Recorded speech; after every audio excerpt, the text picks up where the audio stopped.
Hi. Oh, it's over here. Hello. Hello. That was quick. Hey guys. Hello. Gonna wait till a couple join. How's it going, guys? Hello again. Indeed. How has your week been? Good, I trust. So, you probably saw, if you're watching the live tweets or not watching the live tweets, Twitter's been weird. Not gonna say anything bad about Elon Musk, but yeah, I don't think it's his fault personally. But yeah, it was screwing up.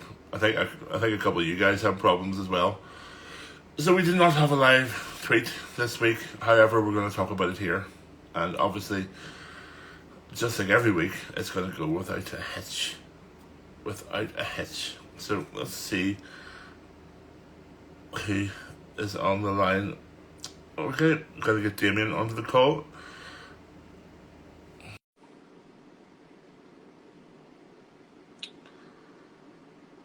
And it's going to work seamlessly. Ha! Hi. There we are. Hello. How you doing? Very well, sir. How are you? Yeah, I'm very well. And look how seamless this has been. Oh, yeah? Yeah, it's actually worked tonight. There's been no technical... Well, the tweets didn't work. No, I know. It's just like... It's like faulty towers, man. Honestly, Yeah. right here. Yeah, but luckily, so far, we're doing well. Just going to see if there's anybody else. We might have another one or two joining us. I'm not sure. Everyone's super busy with work this week. So, just going to keep my eye on the call button here. How have you been? It's been a while. It has, sir. Yes, very well. Thank you very much. It's nice and hot out here in Burbank for a change. Very so, nice. Do you live out there? Yeah, I do. Yeah, I'm just along from Warner Brothers, actually. Almost walkable. Okay. So made it nice and easy. Yeah, when I stayed there, I lived in Toluca Lake, which is literally just across the street. It was so handy. Yeah, right. Yeah, well done tonight. That was a great little scene. Yeah, thanks very much. You getting strangled by a squid? Yeah, that was a lot of fun. The stunt guys were really good about it all. They did a lot of training with me and sort of walked me through everything. So because I had to do minor stunts myself. Mm-hmm. We had a guy who did all the major wire work, but all the little bits and pieces, sort of coming down to land and being taken off of the ground. That's all me. So I had to learn how to do all that, which is kind of crazy. First time, bit of a bucket list item for me, kind of ticked off. Yeah. The stunt guys were incredible in that show. I have to say for season 2 as well, they were really great. But Steve, the head stunt guy, I know he's worked a few of these. He was awesome. He was great with me. Yeah, and he always, if you were worried about stunts or anything that was kind of outside your comfort box, he was always very good at making you feel like not shitting yourself, basically. Obviously, I'm not used to throwing myself around a boat, and nor did I, but nor will I. But anyway, so we have quite a few questions here for you. So let's launch into them, and we'll maybe pick up a few from the chat as well. You were a very popular request, I have to say, amongst the fans. You've definitely made an impression there, so that's incredible. Anyway, so Damien, you've been very involved with the community. What has the best thing been about that? So the best of it for me, definitely, I think, has just been the fact that everybody lifts me up. You know, as you know, being an actor, there's a lot of rejection, there's a lot of no, there's a lot of kind of shouting into the void and not really hearing anything back. Quite a lot of the time. You know, not every job you go out for do you hear anything back. And moving out to the US as well means that I left my family and my friends back in the UK. Mm-hmm. So I really made me feel like I was part of a family, part of a community, and it was great for my mental health. It really was. Well, and that's the best thing, is just engaging with everybody. Yeah. I mean, as creative people, we all how can I say this delicately? I mean, we definitely all have our demons, but I think it's part of the creative process in a way. Yeah, I agree. But yeah, they are a very supportive bunch, more than I've ever seen before. So I think we're very lucky to have them. Um, Yeah. yeah. So moving on. In the spirit of episode 6, did you watch the episode? You've seen the Yeah. show? Yeah, yeah. Yeah. In Yeah. the spirit of episode 6, if you had to plan a fuckery, what would you do? Um, what would a fuckery be that would scare the pants off you? Oh God, I know these that would questions. be Believe me, these are interesting. good questions. You better be ready, man. Oh God, that is a good question. I suppose it would probably involve. Oh fucking hell, that's yeah. Um, wow. I guess the Um, second part of the question is, what's your deepest, darkest fear? I mean, I'm an arachnophobe. I hate Okay, spiders. So anything involving spiders, are like, nope, nope, not interested. me too. And for the longest time, I've tried to overcome it, and I just can't. So I'm rolling with it now. So anything involving spiders is gonna like immediately send me running. Um, yeah, yeah. It took me like 4 or 5 attempts to watch things like Arachnophobia. Just Okay. couldn't do it. But if I had to set something up myself, it would probably be something to do with role playing in a role playing game. I'm a huge role player, Okay. so I would probably create like a real world scenario that involved somebody. So like a fake accident or a fake mugging or a fake something or other, and they were a bystander that kind of got involved in it that way, and then had to give a statement to fake police officers, and then we would just kind of whip the rug out from underneath them afterwards and show them it's all Okay. fake. Wow. That's a whole. That's quite a scenario. Yeah, it It's quite is. psychologically damaging, also probably. That's good. That's a good fuckery. But I have to. I totally share your spider fear. I mean, being. I mean, I've been a goth since I was probably 16 years old. I love all the spooky stuff, but when it comes to Yeah. spiders, I should love them. I just can't. I just can't do it. I've tried, like yourself. Well, I lived in Australia for a while, and the things I saw in Australia were, I'll leave it at that. The things I saw, that was enough to cement any fears. Yeah. Anyway, this is from Charlie Willow underscore A. Um, for both of you. Okay. Was there a fan artwork you saw that really stuck with you, either involving your character or not? There was the stained glass images that people did are lots of the crew, and they did one of me as well, and it was the first time that somebody had done an artwork of any character that I've ever played, and Oh it touched me. It made me feel kind of warm and fuzzy inside that somebody had gone out of their way to spend time and money creating a piece yeah, of art on my character. yeah. So It's a yeah. nice feeling. It really Yeah, is. it is. Yeah. Yeah, it is. I've never had that before. Right. So Okay. Um. Yeah. I mean, it's. I don't think I'll ever get used to it. Um. no, It's just the fact that, as you say, someone spent their time in their own time, and they could have been doing something else. Um. right. um, Looking at our ugly mugs. It's very flattering, you know. Yeah, it is. It's amazing. But mine, fan art. I mean, all the time, especially on this show. Um, Obviously, there were Game of Thrones people who were talented as well, but I just think that I don't know why, but it seems to be inherent that the people of the fans of this show, are good at art. I don't know Yeah. why. But a lot of the artwork from this has been so creative and so left of field. Just going with how they feel about the characters and putting how the different storylines into the pictures, and it's just been incredible. I could talk about it all night actually, but I won't. Yeah, I could. From Chip May, sorry, for Damien. If you could describe Papa teach as a drink, what would he be? I would probably be like a bottle of really strong rot gut rum that he's then watered down with a lot of water because he can't afford it. Right. Okay. But he goes for the Yeah. hard stuff initially.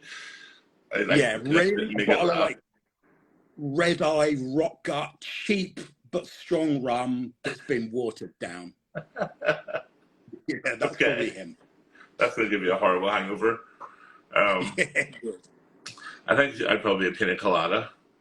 That probably just says it all, really. They didn't ask me, but I just thought I would tell you. Arcadia tweets, hi Damien, what media, TV, film, game, or whatever is your biggest fandom? What do you love as much as we love Our Flag Means Death? I'm a big horror fan. I love horror movies. And I'm a huge John Carpenter fan, I think, more than anything else. So my favorite movie by a long way is The Thing, 1982's movie, The Thing, by John Carpenter.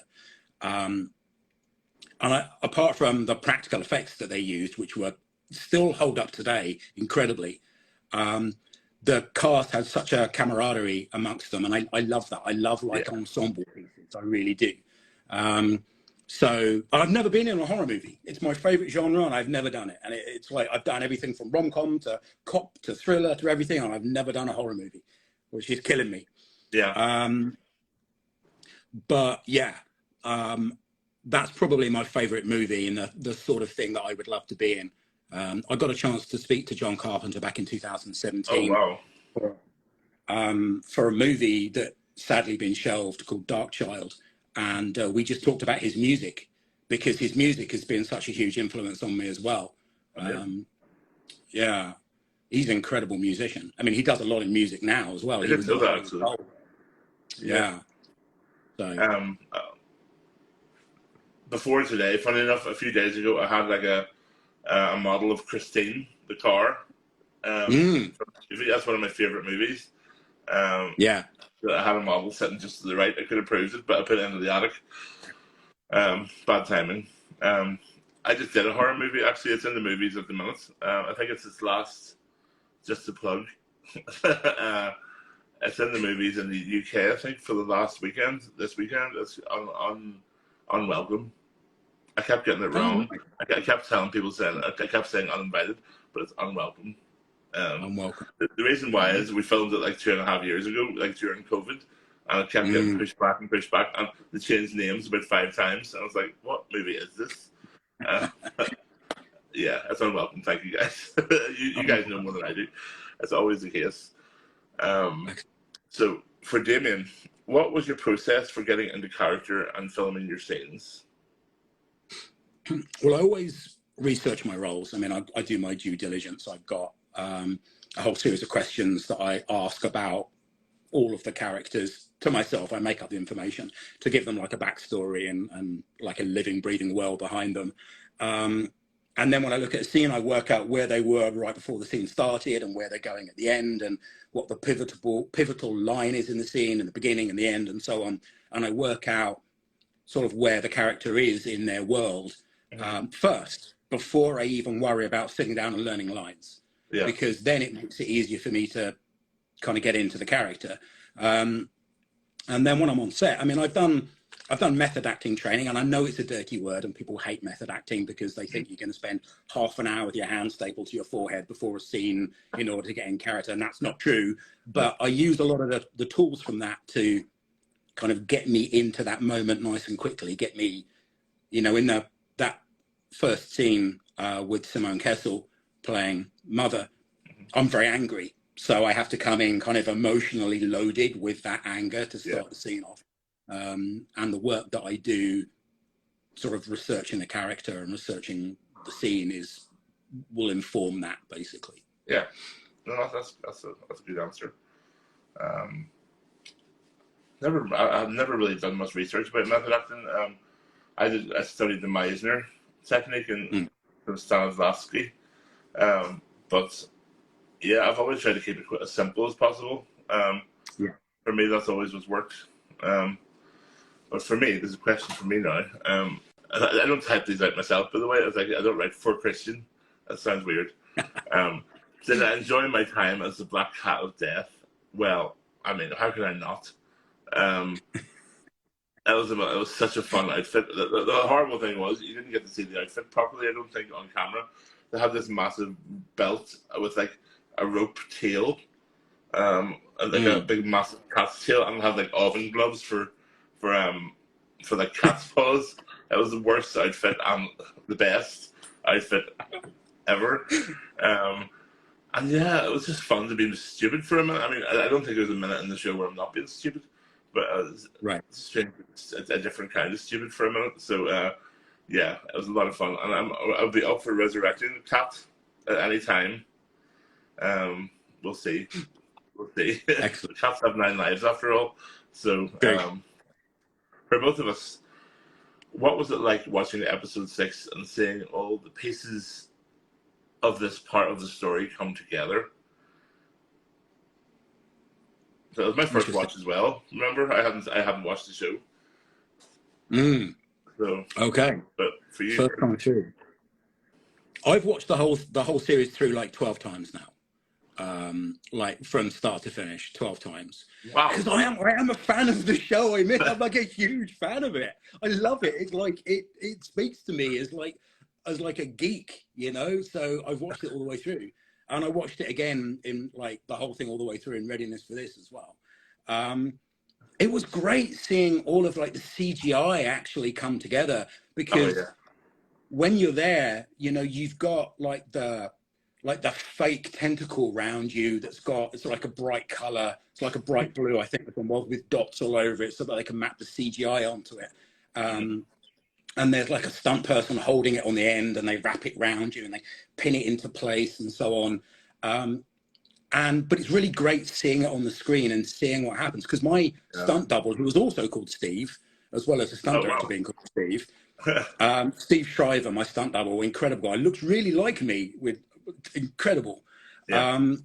He kind of did all of the aerial work, but he was there on set with me as well, and he was the one holding everything. And it's really good just to finally see it all put together. I think, you know, you get an idea of what it's going to be like, but you don't know for definite until you finally see it on screen. Yeah, I think we all had that, just because none of it was really real. We didn't know how good it was going to look. Didn't know how realistic the sea was going to look. Like the scenes when you're looking down at the dinghies and the rowboats, like we were literally looking down on a concrete floor with a wooden scaffold, and I said, "How is this going to work? I mean, how is this going to work?" I looked through. Honestly, it blows my mind. Yeah, I mean, we've come a long way since Jurassic Park 1. Oh God, yeah. So, I know this is from Stage Light. I know Damien is a Dungeons and Dragons fan. So, do you have any advice for someone who's starting to play, and which Our Flag Means Death, the character, do you think would be a good D&D master? Okay. Advice for starting to play is, whilst the world is your oyster, common sense still prevails. So if you wouldn't do something in real life, like go up to a police officer and smack them around the head, think very carefully about whether you're going to do that in a game, because everything has consequences. For DMs, I think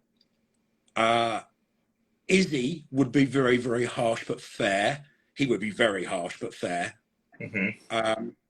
And Lucius actually would probably be one of the best DMs, because he's a rules lawyer. Like, he knows, no, not rules lawyer, he knows the rules, but he has flair. Yeah. So he would be able Need that to. for a dungeon master. Yeah. And imagination. Yeah. And just to take it a little bit left field, the ability to talk crap for half an hour. And I know both Nathan and Lucius. I know of old, he's good at that. I was saying his fake story. I Um, did watch last week, and he was kind of waxing lyrical about all of the things that he alleges you said on set. I know. I know. It It's was completely, brilliant. completely true. No, it's not. He's such a bullshitter. I swear to God. Um, what was I going to say? I did a Dungeons and Dragons master.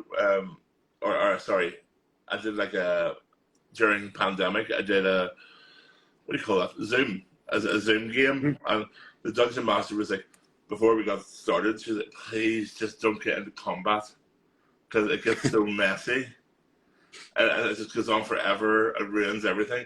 And like 2 minutes into the game, I was like, "Cast firebolts." She was like, "Oh, really?" She wasn't happy, but it has to be done. I mean, Yes, be done. I'm a mage at heart, so from Fraxinus, Damien, you played a minor antagonist with a big traumatic impact to a main character. Yet you're a super chill dude, and the fandom loves to chat with you. Was that surprising at all? Yeah, it was very. I put out a tweet in June of last year, I think it was, after the episodes had been out, and I'd found some fanfic about OFMD characters on a website called AO3 Archive of Our Own, which I have an account on because I write fanfic as well because I'm into that sort of stuff. Wow. And I found a story and it mentioned my character. I wasn't the main character in it, but it mentioned my character, and I'm like, oh my God! Again, someone has taken time to include my character in a story, so I had enough of an impact, and I tweeted about it, and I had this avalanche of love from the fans, and I cried. I cried because That's so nice. I just, all I ever want to do in my acting is kind of positively affect people, Yeah. and the fact that I did that and can continue to do that is a source of great comfort to me. Yeah. So yeah. Yeah, man. It's so real. I mean, it's we're very lucky to do what we do, and Yeah. that was similar to myself. I never saw myself in this position, ever, and it still boggles my mind. It completely boggles Yeah. my mind, but yeah. I mean, I guess Like the what I'm first trying to time say in that somebody, question is when you play a character yeah, who's a little bit edgy or a little bit, you might get like Joffrey from Game of Thrones syndrome, where people kind of they can't separate your character from the real person. But you've done a great job of really, you couldn't be less like your character. You know what I mean? no, I know acting no, is acting clearly, but you definitely didn't get tarred with the evil actor brush. um, Scared of bones. What is the largest animal you think you could single-handedly sellotape to a lamppost? the largest animal I could sellotape to a lamppost. Yeah. I haven't read these. I got sent these. That's the first time I read that one. So that's hilarious. I mean, if I could keep it still, a cat probably, but it would fight me. It would fight me a lot. Yeah, it It would depends on the not cat. like A that. docile cat would be easy. Right. But come on, do better than a cat. Okay, maybe like a mid-sized dog probably would be a lot more docile, I should imagine. Yeah. I should, something like a Labrador. Labrador. There we go, a Labrador. I could probably do that because it's heavy, so I'd have to hold it up with one arm because I'd need the other arm to wrap the sellotape around. I'm thinking about this way too much now. Hold it up with one arm so I can wrap the sellotape around it. So there's definitely a process here we can go through. I'm gonna say an alpaca. Alpaca. Maybe not a llama. They're bigger. Something to get your arms around, and you sort of. You see, we're thinking about this too much. I don't need to give this question any reality. But I think it's an amazing question. Scared Code, thank you for that, you crazy person. Absolutely love it. Carrie Pete switch for Damien. How did you get into acting, and what's been your favourite part so far? I started in the 80s, I was in a BBC TV series called Buddy with Roger Daltrey. It was set in Eastbourne, because I lived in Eastbourne in Sussex at the time, and they came to the town and they were looking at casting, and my drama teacher actually said, you should go along and audition for this. I'm like, I'm not interested. So she actually got permission from my parents to take me along to the audition herself. Right. And I went along and I nailed it, and I ended up playing the school bully opposite the lead, the title character, Buddy. And I got on set on day one, and I'm like, oh my God, this is amazing. Oh, this is where I need to be. I need to be here. Yeah. And that set me on my path to being an actor. And I did lots of bits and pieces. Like I did the Bill. Oh, really? Yeah, I was in the Bill, and I was in like Inspector Morse, and I did A Touch of Frost, and like all sorts of things like that. Midsummer Murders, lots of cop shows. Wow. Yeah. That's incredible. I did not know that. Yeah, so that got me into acting. My drama teacher at school was the one that pushed me into acting. Without her, I never would be anywhere where I am. And I ended up out here because I was in an American movie in 2011 that filmed in the UK, and the agent for a couple of the leads came over to deal with them, saw me and said, we'll sponsor you for your visa if you're interested in coming out. I'm like, wow, okay. So yeah, that's why I moved out here. Otherwise, I'd still be back in the UK. Yeah, but in drama school, in school, in proper school, not drama school, but when I was going to regular school, I was such a anti-drama person. I couldn't stand it. All the sort of, like, stand there and be a tree, and I just could never, I felt so stupid. I think I had to be a bit older and get out of my own head and get out of my own body and get rid of the self-consciousness. You know, I don't think I was ready for it back then. But I wasn't a fan when I was in school. This question for me here: if there were to be an Our Flag Means Death cookbook just from the actors, what would I want to contribute as part of a recipe book? I really should have looked at these beforehand. I could have had something smart. You know, I could have had something hilarious prepared. What do I like to cook? I mean, I worked as a chef for a while. I did about a year studying to be a chef. I'm not cut out to be a chef. I think it's the hardest job in the world. One of the hardest jobs. I have so much respect for people who can work in the kitchen and in that environment. Oh my God. But what do I like cooking? I mean, anyone can make a stir fry, but I'm quite good at making like Chinese food. I can make quite a lot of Chinese dishes, so I have quite a good balance of what sauces and sugars and salts and sort of spices to put in. I never have to be told. I always just know. I don't know why, but it's just a taste thing. So probably a homemade sweet and sour dish. Yeah, I'm a big sweet and sour fan, which is total white person Chinese food. But, you know, and I went to Hong Kong. What was the first thing I had? I had sweet and sour pork. It was how embarrassing, but it was the best I've ever had, I have to say. But anyway, it's a final question. Actually, it's from Hestia Cleo. Who amongst the cast, including yourself, got most into their part in the fuckery? That's probably for you, that one, I would have thought, isn't it? I guess, yes. I mean, I from the show, I would say, not just from the fuckery, but I'm going to say from the show, it's going to have to be Vico. Oh my God. I've said it before and I'll say it again. Vico's good at everything. And they were constantly practicing with the knives and constantly twiddling things just to become better at being the character, even off camera. And I have immense respect for that, actually.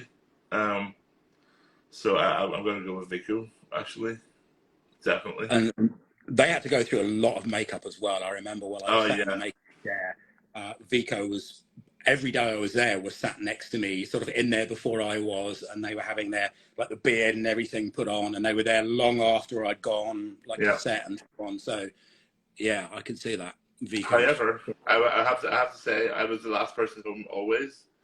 Always. Oui? Yeah, I was always last home because of the tattoo cover. Oh yeah. Depending on what outfit I was wearing, I'd have to have tattoos covered, and to get off, it's not fun. Yeah. They put this crazy stuff on, and it does a really good job, but yeah, it almost takes the skin off your arms. Worth it. Worth it. it. Yeah. But, Yeah, we passed each other in the makeup trailer a few times as well. Yeah. Actually, I think. Yeah. One of the best skills I've learned from being on set is, well, I'm narcoleptic anyway, but I just falling asleep on command, even in the makeup chair. I was having my hair washed. They had a dye in my hair for a certain thing, and they actually had cold water on my head, and I actually managed to fall asleep with my hair in water. Wow. That's a new high slash low for me. So, yeah, that's a talent I'm very proud of. How are you enjoying Dragonflight so far? I'm really enjoying it, actually. Yeah, I've got like 9 characters at max level now, I think. Oh yeah, well, I mean, I broke my shoulder last year, so I was on House of the Dragon, and I broke my shoulder sword fighting in a rehearsal. You were in House of the Dragon? I did the activation at SDCC. You just dropped that one in? Right, and I broke my shoulder. So right. I'm still talking about surgery on that at the moment. So I was out of commission for a while. So come the end of the year when Dragonflight dropped, I had a bit of time and I just kind of got into it. But yeah, I'm really enjoying it. I mean, I stream it as well, Mondays, Wednesdays and Fridays. Okay. Yeah. So, and it's, yeah, I like it. I think they've done a good job. They've taken a lot of what the fans said from previous expansions and got rid of some of the horrible grind. And I think they've, yeah, done a good job. Yeah. What mythic level are you up to? I have to ask, what's your highest key? I'm up to mythic 13s at the moment, which is okay. It's getting hard, man. Yeah. So it's not that last week was awful. Yeah, it was. I just gave up halfway through the week. I said, I'm not doing this. I'll wait the next week. Yeah. Anyway, we're talking about Warcraft. Shouldn't be talking about Warcraft. Always talk about Warcraft. And Damien, you know what? It's been so wonderful to have you on the show. On my show. This is my show. The show is a show now. It's not a show. Yeah, everyone was asking for you, and there's no way I wasn't going to have you on. I mean, seriously. Thank you. Yeah, and it's just been great to have you on, and thank you for being such a really great sport with all the fans, and I'm glad you've got all the love and you deserve it. So thank you. You do. I'm very grateful. I'm very grateful to everybody. It lifts me up. It makes me very happy. It makes me want to be a better person and a better actor. Well, you in turn lift them up, so it's a two-way street, my friend. Two-way street. So thank you very much. Thank you. Have a good week, guys. Actually, a little public service announcement. I won't be here next week, unfortunately. There'll still be live tweets if Twitter doesn't blow up like it did tonight. But I'm in Scotland next week, so if I can, I'll try. But I don't want to let you down. So for now, I will say there's going to be a week's break. But then after that, we'll be back. There'll be 3 weeks left. We're on the homeward slide with David Jenkins on the last show for number 10. So I would imagine we're having a break next week. I will let you know, though, on social media. Thank you for being here tonight. Damien, thank you so much for being here. Guys, take care of yourselves, and thank you for all the questions. I'll talk to you soon, my friends. Take care. Bye. Bye-bye. Bye.